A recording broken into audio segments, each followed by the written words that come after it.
Ditanyakan kalau begitu, apakah gangguan mental ini bisa disembuhkan dengan ruqyah syar'iyyah? Ya, kalau memang benar itu terganggunya itu oleh karena jin. Tapi kan tidak seluruh gangguan mental itu karena jin. Bismillahirrahmanirrahim. Assalamualaikum warahmatullahi wabarakatuh. Sahabat sekalian, ada pertanyaan apakah jin bisa menyebabkan gangguan penyakit mental? Jawab saya begini, jangankan penyakit mental, bahkan Nabi sendiri pernah ditimpa oleh yang namanya sihir, ya, sihir. Nabi pun terkena sihir, dan itu adalah salah satu perbuatan jin jahat yang disuruh oleh walinya, yakni para dukun.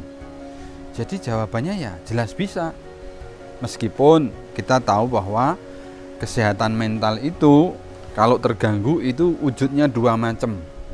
Dua macam ini, yang satu adalah yang pertimbangan syariatnya itu dihukumi sebagai rusak akidahnya, misalnya musyrik, ya, misalnya ya perbuatan-perbuatan yang dilarang dengan jimat-jimat. Itu juga orang yang mentalnya tidak benar. Tapi mental yang satu adalah mental yang tadi, secara personal dia buruk perangainya, suka marah-marah, gampang emosi dan seterusnya. Atau ya bawaannya takut, bawaannya sedih tadi itu. Nah, ini bisa disebabkan oleh jin. Nah, oleh karena itu setiap pagi dan sore kita disuruh berlindung dengan doa-doa zikir pagi sore setiap habis sholat.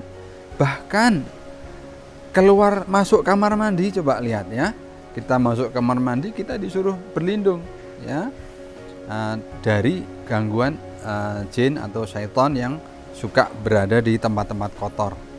Ya, keluarnya pun juga begitu. Nah, ketika kita bisa keluar, alhamdulillah, ya, kita bersyukur, kemudian kita mengucapkan, ya, alhamdulillah azhaba anil adza wa afani. Kita bersyukur bisa dibersihkan dari penyakit-penyakit, ya, termasuk di situ adalah gangguan jin atau penyakit-penyakit yang lain. Nah, sahabat sekalian, kemudian ditanyakan kalau begitu apakah gangguan mental ini bisa disembuhkan dengan ruqyah syar'iyyah? Ya, kalau memang benar itu terganggunya itu oleh karena jin. Tapi kan tidak seluruh gangguan mental itu karena jin. Kemudian syarat yang berikutnya, seseorang yang ingin berobat ataupun ingin penyembuhannya dengan metode ruqyah syar'iyyah, dia harus dalam keadaan sadar diri. Dalam arti dia menyerahkan bahwa saya mengalami gangguan penyakit, saya minta disembuhkan. Kemudian penyembuhnya atau ruqyahnya juga mengajak, ya, menuntun kepada bertobat, berzikir, bahkan ada yang melalui proses pemutusan hubungan dengan pihak-pihak ya mistik gitu, ya, pelaku mistik gitu. Harus sadar penuh. Jadi ada kasus istrinya atau suaminya, ya pokoknya pasangannya datang kepada peruqyah mengatakan, istri saya begini, suami saya begini, minta tolong diruqyah jarak jauh misalnya. Ya mungkin tetap ada manfaatnya, ibaratnya kita mendoakan.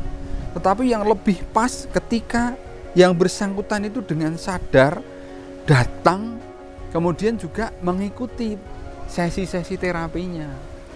Ya ibaratnya kalau anak sakit gitu, ya, bisa juga sih orang tuanya datang ke dokter, dok anak saya sakit gini minta obat, dokter ngasih resep. Tapi alangkah bagusnya jika anaknya datang diberitahu obatnya, mungkin ada yang langsung diberikan, Masya Allah.